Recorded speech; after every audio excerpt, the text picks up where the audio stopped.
युद्ध की 10 बड़ी खबरें आपने देख ली। इजरायल और ईरान में छिड़ी हुई जो जंग है उसने अब भीषण मोड़ ले लिया है। इजरायल ने ताबड़तोड़ हमलों से ईरान में भारी तबाही मचा दी है। उधर मीडिया रिपोर्ट्स के मुताबिक ईरान ने भी इजरायल के हाइफा में रिफाइनरी पर बैलिस्टिक मिसाइल दागी है। इजरायल ने तो यहां तक दावा किया है कि उसने तेहरान के आसमान पर कब्जा कर लिया है और इजरायल और ईरान के बीच में भीषण जंग का ये चौथा दिन है। 13 जून से जारी युद्ध ने और भी ज्यादा विकराल रूप ले लिया। कतर और ओमान की इजरायल और ईरान युद्ध में मध्यस्थता की कोशिश को भी झटका लगा है। ईरान ने युद्ध विराम वार्ता को खारिज कर दिया है। इजरायल और ईरान में बीच में ये जो छिड़ी हुई जंग है इससे मिडिल ईस्ट के लिए खतरा पैदा हो रहा है और ये हर दिन के साथ में बढ़ रहा है। क्या इजरायल और ईरान की जंग में मिडिल ईस्ट तबाह हो जाएगा? क्या थर्ड वर्ल्ड वॉर की शुरुआत मिडिल ईस्ट से ही होगी? इस डर ने दुनिया के तमाम देशों को चिंता में डाल दिया है। लेकिन अभी के लिए जो सबसे बड़ी चिंता है वो ईरान के लिए है, जहां पर मरने वालों का आंकड़ा अब 230 को पार होता हुआ नजर आ रहा है। ईरान के उन ठिकानों को इजरायल ने निशाना बनाया है जहां ईरान को सबसे ज्यादा चोट पहुंचे, सबसे ज्यादा नुकसान हो और IDF के जरिए यानी कि इजरायली डिफेंस फोर्स के जरिए एक एक हमले का वीडियो भी जारी किया जा रहा है। ताजा रिपोर्ट देखिए।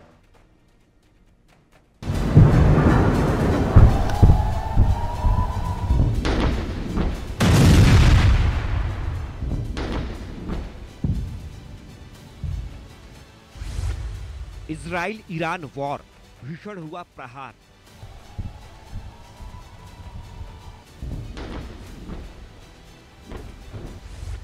ईरान की परमाणु धमकी पाकिस्तान ने खारिज कर दी।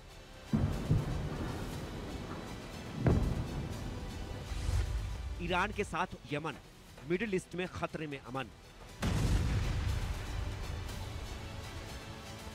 ईरान ने ठुकरा दी शांति वार्ता, पहले लेगा इजराइल से बदला।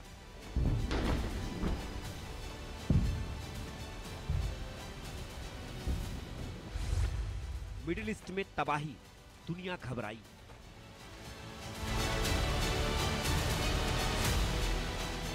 इजराइल और ईरान के बीच छिड़ी जंग ने भीषण मोड़ ले लिया है। लगातार चौथे दिन इजराइल और ईरान के बीच संग्राम तेज हो गया है। तेहरान के ऊपर इजराइल के फाइटर जेट्स खुलेआम घूम रहे हैं। ये दावा इजराइल ने किया है। इजराइल कह रहा है कि ईरान की राजधानी तेहरान के ऊपर उसका कब्जा हो गया है। तेहरान पर बेफिक्र घूमते मंडराते इजराइल के फाइटर जेट्स से ईरान में अफरा तफरी मच गई। लोग बचने के लिए इधर उधर भाग रहे हैं। बताया तो ये भी जा रहा है कि लोग ईरान छोड़कर भाग रहे हैं।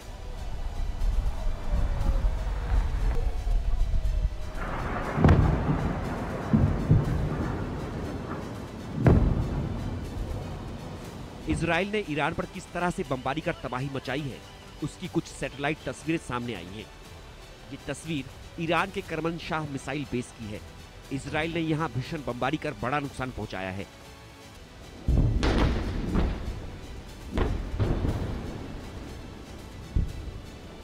अब करमनशाह के पास की दूसरी सैटेलाइट इमेज देखिए। करमनशाह के पास अंडरग्राउंड बैलिस्टिक मिसाइल बेस पर भी इजराइल ने निशाना बनाने की कोशिश की, हालांकि असफल रहा। सैटेलाइट तस्वीरों में ईरान का करमनशाह अंडरग्राउंड बैलिस्टिक मिसाइल बेस का एंट्रेंस अभी भी सुरक्षित है। अब तीसरी सैटेलाइट तस्वीर देखिए। ये तस्वीर भी करमनशाह मिसाइल फैसिलिटी की है। इजराइल के बार बार निशाना बनाए जाने से करमनशाह में 15 इमारतों और आसपास के क्षेत्रों में भारी नुकसान पहुंचा है। इजराइल और ईरान के बीच 13 जून से लगातार संघर्ष हो रहा है। सोमवार यानी 16 जून को इजराइल ने सेंट्रल ईरान पर फिर से एयर स्ट्राइक की। मीडिया रिपोर्ट्स के मुताबिक ईरान ने भी इजराइल के हाइफा में रिफाइनरी पर बैलिस्टिक मिसाइल दागी है। ईरान ने इजराइल की ओर से उसके परमाणु ठिकानों पर किए गए हमलों के जवाब में हाइफा में हमला किया। इस बीच पाकिस्तान ने अपने दोस्त देश ईरान से लगते बॉर्डर को बंद कर दिया है। पाकिस्तान ने ईरान से जुड़ी सीमा की बंद, अनिश्चित काल के लिए सीमा को बंद किया। पाकिस्तान ईरान के बीच 909 किलोमीटर लंबी सीमा, बॉर्डर से किसी शख्स के आने पर रोक। ईरान से लोग बचने के लिए इधर उधर भाग रहे। पाकिस्तान को डर है कि इजराइल और ईरान में छिड़ी जंग के बीच ईरान से भागकर लोग पाकिस्तान न पहुंच जाएं। पाकिस्तान पहले से कंगाली और बदहाली से गुजर रहा है। ऐसे में ईरान से आए शरणार्थियों को संभालना उसके लिए नामुमकिन होगा। मिडिल ईस्ट में बचे घमासान के बीच सीमा बंद कर पाकिस्तान ने संकेत दे दिया है कि वो क्षेत्रीय संघर्ष में उलझना नहीं चाहता। पाकिस्तान ने ईरान से लगी सीमा ही बंद नहीं की, बल्कि ईरान के उस दावे की भी हवा निकाल दी जो ईरान ने पाकिस्तान के भरोसे की थी। ईरान के जनरल मोहसिन रजाई ने इजराइल को धमकी दी थी कि अगर इजराइल ने ईरान पर परमाणु हमला किया तो पाकिस्तान जवाबी परमाणु हमला करेगा। इजराइल के खिलाफ और ईरान के समर्थन में कल तक मुस्लिम देशों को एकजुट करने वाले पाकिस्तान ने ईरान का भ्रम दूर कर दिया। पाकिस्तान के रक्षा मंत्री ख्वाजा आसिफ ने इजराइल पर परमाणु हमले की धमकी को खारिज कर दिया। पाकिस्तान ने भले ही ईरानी जनरल के दावे को नकार दिया है, लेकिन इजराइल और ईरान में भीषण जंग ने मिडिल ईस्ट में तबाही का डर पैदा कर दिया है। ईरान पर हमलावर इजराइल पर हुती और हमास ने नए हमले शुरू कर दिए। यमन के हुती ने ईरान के साथ मिलकर इजराइल पर बैलिस्टिक मिसाइलों से हमला किया। ऐसा पहली बार हुआ है जब ईरान के समर्थन में हुती ने इजराइल में हमले की सार्वजनिक घोषणा की है। यमन के हुतियों ने घोषणा कर बताया कि उसने इजराइल के जाफा को कई बैलिस्टिक मिसाइलों से निशाना बनाया। कतर और ओमान की इजराइल और ईरान में शांति वार्ता की कोशिशों को भी झटका लगा है। ईरान ने कतर और ओमान के युद्ध विराम वार्ता को खारिज कर दिया है। ईरान का कहना है कि वो तब तक युद्ध विराम के लिए तैयार नहीं होगा जब तक इजराइल से बदला न ले ले। ईरान और इजराइल के बीच संघर्ष से तीसरे विश्व युद्ध की आशंका गहरा गई है। कहीं ऐसा न हो कि मिडिल ईस्ट से ही तीसरे विश्व युद्ध की शुरुआत हो जाए।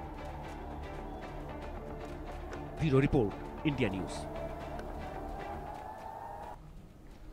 मिडिल ईस्ट के लिए बड़ा खतरा, तीसरे विश्व युद्ध की आहट, हर दिन के साथ जंग और ज्यादा भीषण और ज्यादा तबाही, ये सब तस्वीरें आपने इस ताजा रिपोर्ट में देख ली। बात करने के लिए मेरे साथ में जुड़ गए हैं मेजर जनरल रिटायर्ड राजन कोचर सर, रक्षा विशेषज्ञ के तौर पर सुशील वकील जी मेरे साथ में वरिष्ठ पत्रकार के तौर पर जुड़े हैं। आप दोनों का इंडिया न्यूज पर स्वागत। सबसे पहले कोचर सर, जो हालात अभी बने हुए हैं ईरान और इजराइल के बीच में, अलग अलग देशों की इसमें एंट्री हो रही है, कोई कुछ बयान दे रहा है, कोई किसी तरीके से धमका रहा है, कोई किसी तरह से सपोर्ट की बात कर रहा है, लेकिन एंड ऑफ द डे अगर सोचा जाए तो ईरान और इजराइल दोनों आपस में टक्कर ले रहे हैं और तबाही दोनों तरफ देखी जा रही है। लेकिन ईरान में तबाही सबसे ज्यादा है। क्या लग रहा है, 4 दिन बीत चुके हैं, युद्ध और ज्यादा भीषण होगा क्या? ये ठीक मुझे वही टाइम याद दिला रहा है जब रूस यूक्रेन के बीच में युद्ध छिड़ा था और हम पूछ रहे थे कब रुकेगा कब रुकेगा। आज तो 3 साल से ऊपर हो गए।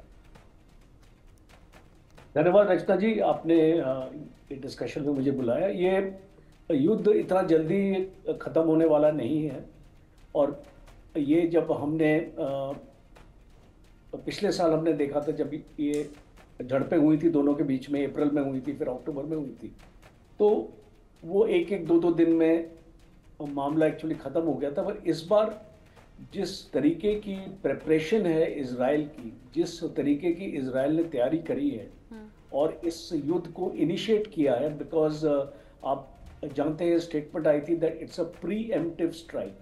तो जब हम इस स्टेटमेंट्स को और एक इंटेंशन को देखते हैं, एक एडवर्सरी की इंटेंशन को देखते हैं कि वो इस लड़ाई में कितने हद तक जाना चाहता है, तो हमको एक इसका एनालिसिस अगर आप इसको करें तो आपको समझ आएगा कि ये एक लंबी लड़ाई होने वाली है।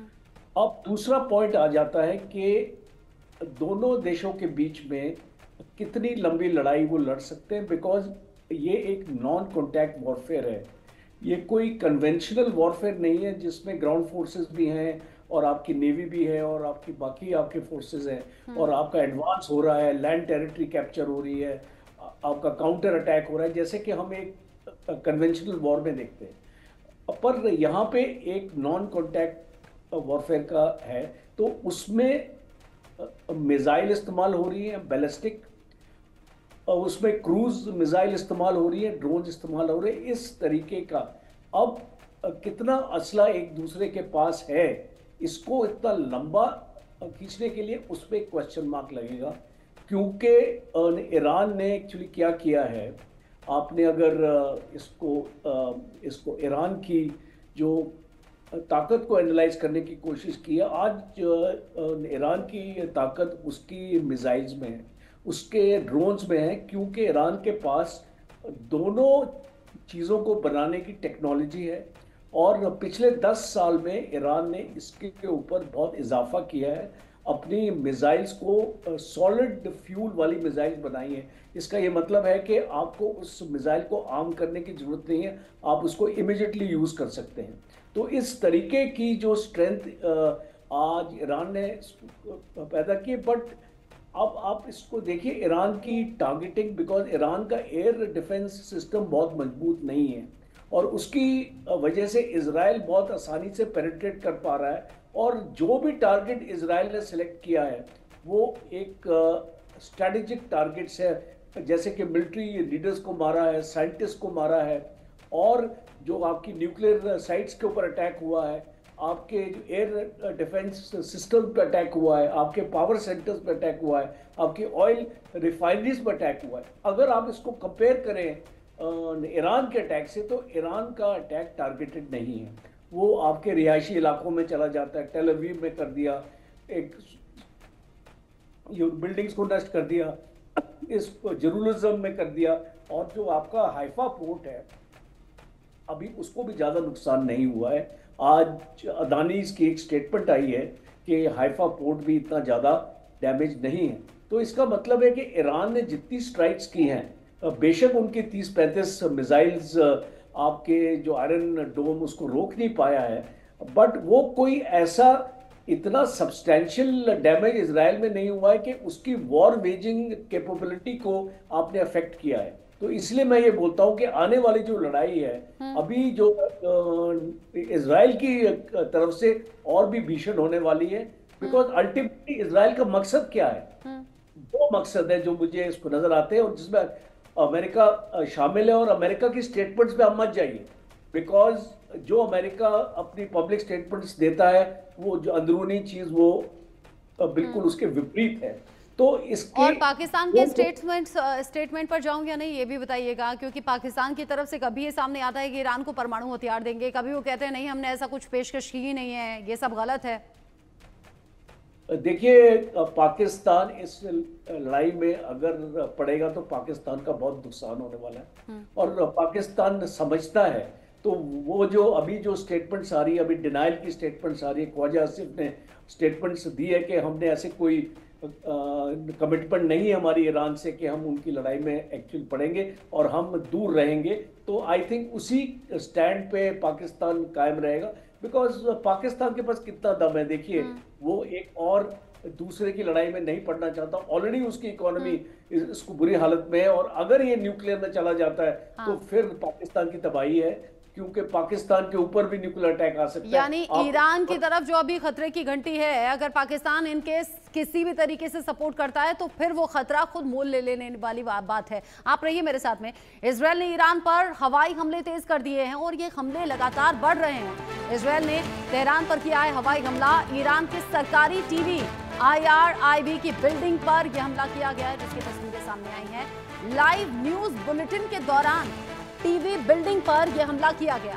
ये तस्वीरें भी आप देखिए, तेहरान की न्यूक्लियर साइट पर भी हमला हुआ, IDF ने वीडियो जारी किया, और ये आप जो तस्वीर देखेंगे, हमले में कई कर्मचारियों के मारे जाने की खबर है। न्यूज चैनल सरकारी टीवी IRIB की बिल्डिंग पर यह निशाना बनाते हुए हमला किया गया है। लाइव न्यूज बुलेटिन के दौरान यह हमला हुआ। इजरायल ने तेहरान पर किया है ये बड़ा हमला। आप जरा सोचिए कि लाइव न्यूज बुलेटिन चल रहा था, जैसे अभी हम खबरें अपने दर्शकों तक पहुंचा रहे हैं, ऐसे ही ईरान में भी सरकारी टीवी पर उस वक्त न्यूज ब्रॉडकास्ट हो रही थी, लेकिन अचानक से ही बिल्डिंग पर हमला हो गया और बिल्डिंग के हमले के बाद तहस नहस हुई तस्वीरें, तबाही की तस्वीरें जो सामने आ रही हैं। सुशील वकील जी, ऐसा लग रहा है इजरायल एकदम चुन चुन कर वार कर रहा है, उसका कोई वार खाली नहीं जा रहा। देखिए रचना जी, इजराइल का जो एयर सिस्टम है या जो अटैकिंग सिस्टम है बड़ा स्ट्रांग है, क्योंकि इस टाइम जो इजराइल यूज़ कर रहा है F-14, F-15 और F-35, जो ये तीनों प्लेन या फाइटिंग प्लेन है, तीनों बड़े पावरफुल है और तीनों बड़े लेटेस्ट और मॉडर्न है। इजराइल का जो एयर या सिस्टम है, इनका जो एयर या फाइटिंग कैपेसिटी है बहुत अच्छी है। हालांकि जो ईरान है उनके पास जो आर्मी है वो इजराइल से 30 से 40% ज़्यादा है, लेकिन ये जो वार है ये वो इन्फेंट्री वार नहीं है, ये बिटवीन आर्मी एंड आर्मी है। सारा एयर सिस्टम पे एयर सिस्टम और दूसरा चीज मिसाइल और ड्रोन के ऊपर डिपेंड करता है। आप देखिए, ये जो वार है ये खाली इजराइल नहीं लड़ रहा है, इसराइल के पीछे 100% अमेरिका खड़ा है। हालांकि ट्रंप साहब ने पहले कहा कि ये जो वार्ता चल रही थी ओमान में होने वाली थी 2 दिन के बाद उस पर असर पड़ेगा बाकी जगह, बाद में उन्होंने रिट्रैक्ट कर दिया। तो उन्होंने कहा कि जो इसराइल ने जो एक्शन की मैं उसका समर्थन करता हूँ। इसराइल बड़ा एडवांस्ड कंट्री है, बड़ा उनका जो टेक्निकल से यह चीज़ है फोकस वो बड़ा शानदार रहा। उन्होंने जो आज ऑल ऑफ अ सडन उन्होंने ये प्रीएम्प्टिव स्ट्राइक नहीं की, बहुत दिनों से यह प्लानिंग की उन्होंने कि कैसे चलना है। आप देखिए ईरान का सबसे स्ट्रॉन्गेस्ट है कि ईरानी रेवोल्यूशनरी गार्ड, उनको उन्होंने ध्वस्त कर दिया। उसके बहुत सारे जो जनरल्स वगैरह थे वो मर गए। जो साइंटिस्ट है बहुत सारे फार्मर और जो अभी भी कुछ साइंटिस्ट है उनको उन्होंने हमले में मार गिराया। यहाँ तक कहने में आया कि प्लानिंग ये भी थी कि आयतुल्लाह खमेनी जो उनका लीडर है उसको भी मारने की यह थी प्लानिंग, लेकिन वो बंकर्स में छुप के रहा तो उस पर पहुँच नहीं पाए।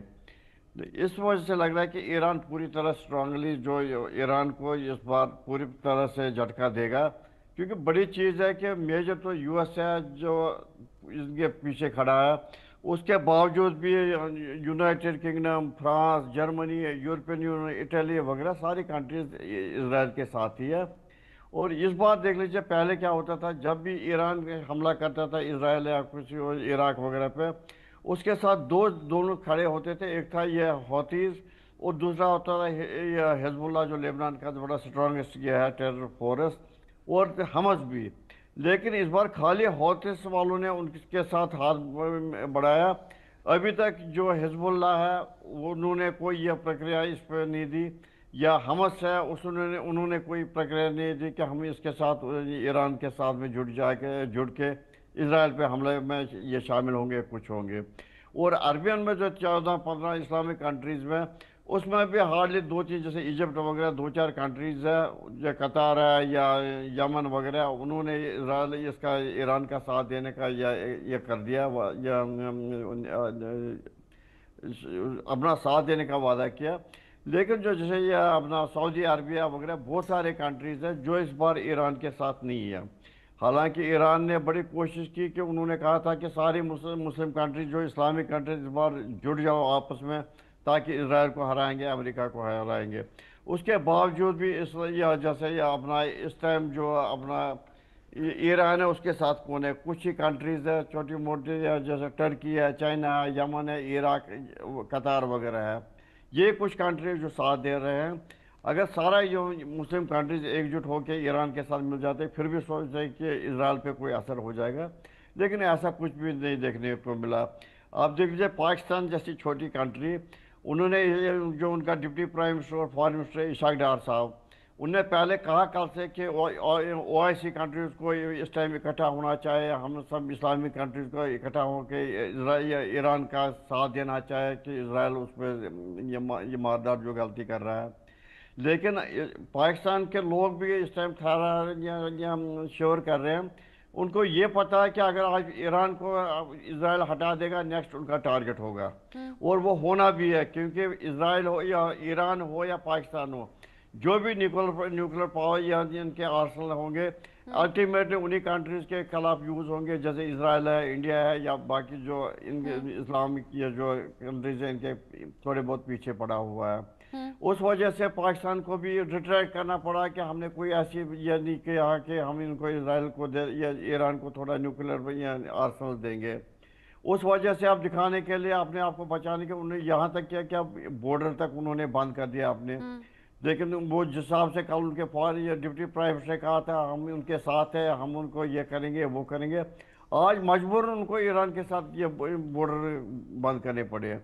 ये दिखा रहा है कि इसराइल भी कितना ये पावरफुल कंट्री है, और ये इसराइल की पावर तो अब पूरी दुनिया देख रही है, ईरान तो सबसे करीब से देख रहा है, और अब ईरान खुद पर जेल भी रहा है। लेकिन बावजूद इसके खामेनी बार बार धमकियां दे रहे हैं, कह रहे हैं करोड़ की फौज तैयार है, ताकत के साथ जवाब देंगे, इसराइल को तबाह कर देंगे, जबकि उल्टा खुद तबाही वो झेल रहा है। लेकिन राजन कोचर सर, क्या आपको ऐसा लगता नहीं जो इसराइल है वो बहुत ज्यादा सोची समझी स्ट्रेटेजी के तहत हमले कर रहा है? न्यूक्लियर साइट पर हमला करना, सैन्य डिपो पर हमला करना, हथियार डिपो पर हमला करना, जो ठिकाने हैं सेना से जुड़े हुए उन्हें तबाह कर देना, वो ऐसी जगह पर हमला कर रहा है जहां नुकसान सबसे ज्यादा। और अभी जो हमने दिखाया सरकारी टीवी की बिल्डिंग पर हमला करना, मतलब वो बिल्डिंग जहां से पूरा न्यूज ब्रॉडकास्ट हो रहा है, न्यूज बुलेटिन जा रहे हैं, जहां से स्थिति को बताया जा रहा है, वहीं पर अटैक करके बता दिया कि ये है सच्चाई, अब इसे स्वीकार कर लो। देखिए रत्ना जी, ये जो लड़ाई है आज कल में प्लान नहीं हुई है, ये 1-1.5 साल से इसराइल ने इसकी पूरी अपनी प्लानिंग करी है। और इसका फर्स्ट स्टेप हुआ है कि इसराइल ने इन्फिल्ट्रेट किया है ईरान के अंदर, और जो उनका जो मोसाद है वो बहुत एक्टिवली उसने अपने जो रिसोर्सेज इंटरनल अपने सोर्सेज वहाँ बनाए हैं। और आप जानते हैं कि जब ईरान में इलेक्शंस हुए थे 2024 में, खाली 41% लोगों ने वोट किया था, और ये सबसे कम वोटिंग परसेंटेज है 1979 के बाद। तो लोगों में बहुत गुस्सा है ईरान में। आप देखिए उनके जो भी ये जो इलेक्शंस होते हैं वो कोई इतने फ्री और फेयर इलेक्शंस नहीं है, तो लोगों में रंजिश बहुत है। और उसका मोसाद ने फायदा उठाया है उस रंजिश का, और अपने कॉन्टैक्ट्स को उधर बनाए। इसलिए आप इसको कैसे आप इसको बिलीव भी कर सकते हैं कि एक फ्लैट में एक पिन पॉइंट एक्यूरेसी से उनके जनरल को मारा जाता है और साथ वाला फ्लैट टारगेट नहीं होता है। तो इसमें जो आपका लॉटरिंग एमुनिशन वाले जो ड्रोन्स है इसको इस्तेमाल किया गया है। ड्रोन्स को इन्फिल्ट्रेट किया गया है ईरान में, और उन ड्रोन्स को यूज किया है ये बिल्कुल पिन पॉइंट एक्यूरेसी से। ये आपके जितने भी साइंटिस्ट आपके मारे गए हैं, जितने आपके जनरल्स मारे गए, ये जो सारे ड्रोन अटैक्स के थ्रू मारे गए। और इनको कॉम्प्रोमाइज किया है एक साइबर यूनिट है, यूनिट 8200 इजराइल की, वो पूरे वर्ल्ड की बेस्ट मानी हुई साइबर यूनिट मानी जाती है। तो हम जब मिलिट्री हिस्ट्री के स्टूडेंट्स को इस लड़ाई के बारे में बताएंगे तो एक बहुत इंपॉर्टेंट पहलू होगा एक साइबर वॉरफेयर का, जिस तरीके से इजराइल ने अपनी साइबर शक्ति और टेक्नोलॉजी को इस्तेमाल किया। दूसरा पॉइंट के सेकेंड इंपॉर्टेंट एस्पेक्ट इस लड़ाई का था कि आपने जो जितने भी एयर डिफेंस सिस्टम्स हैं आपने उनको सबसे पहले टारगेट किया। अब आप अगर अपने एयर डिफेंस सिस्टम को as a matter of strategy उसको टारगेट करेंगे तो उतना ही आसान हो जाएगा आपके हवाई जहाज़ों को अंदर आने के लिए। देखिए आपके फर्स्ट वेव में जब इसराइल ने अटैक किया था, पहले दिन उनके 200 एयरक्राफ्ट ने एक्चुअली एंटर किया था ईरानियन एयर स्पेस को और अपनी मिसाइल्स को लॉन्च किया था। तो अगर आप इस तरीके की कैपेबिलिटी रखते हैं कि एक दूसरे का एयर डिफेंस सिस्टम को आप डिग्रेड कर दें ऑलमोस्ट 80%, मुझे ऑपरेशन सिंदूर की याद आ रही है, क्योंकि भारत ने एक सिमिलर स्ट्रैटेजी की थी कि जब पाकिस्तान का एयर डिफेंस सिस्टम को डिग्रेड किया था। तो ये एक इसको सेकंड पहलू है इस लड़ाई का कि आपने एयर डिफेंस में एयर सुपीरियरिटी, आपने डोमिनेंस ली, आपने जो एयर के ऊपर डोमिनेंस ली। और तीसरा जो था कि आपने जिस टारगेट्स को आपने सिलेक्ट किया आपने उन टारगेट्स को एड्रेस किया। अब एक कमी आई है इसमें कि जो भी आपके पास न्यूक्लियर साइट्स हैं या उनके जो यूरेनियम है, बताया जाता है कि 400 kg एनरिच्ड यूरेनियम ईरान के पास है, आपने उसको नुकसान नहीं पहुंचा पाए। तो अगर हम ऑब्जेक्टिव्स की बात करें तो इसराइल ने अभी तक अपना ऑब्जेक्टिव हासिल नहीं किया है, और वो ऑब्जेक्टिव था कि उसका जो न्यूक्लियर बॉम्ब बनाने का उसकी कैपेबिलिटी थी, आप उसको अभी तक नष्ट नहीं कर पाए। आप बेशक उसको डिले कर पाए हैं, कुछ महीनों से वो डिले हो गई है बिकॉज आपने एंट्रेंस के ऊपर अटैक किया है उनके। और अब जो इजराइल की तरफ से अटैक किए जा रहे हैं ना, इस अटैक के बाद में लोग भारत के ऑपरेशन सिंदूर का बड़ा जिक्र कर रहे हैं। प्रिसीजन स्ट्राइक जो कि भारत की तरफ से पाकिस्तान पर की गई और इजराइल की तरफ से ईरान पर की जा रही है, यानी कि वहां चोट जहां ईरान को समझ में आए कि उसने पंगा किससे लिया है और वक्त रहते पीछे हट जाए, जो कि खामेनेई के चलते तो पीछे हटते हुए आसार अभी नजर नहीं आ रहे, यानी कि ये तो भीषण होगा। राजन कोचर सर, सुशील वकील जी, बहुत शुक्रिया आप दोनों का इंडिया न्यूज के साथ जुड़ने के लिए और इस डिस्कशन में साथ में रहने के लिए। छोटा सा ब्रेक, लौटेंगे।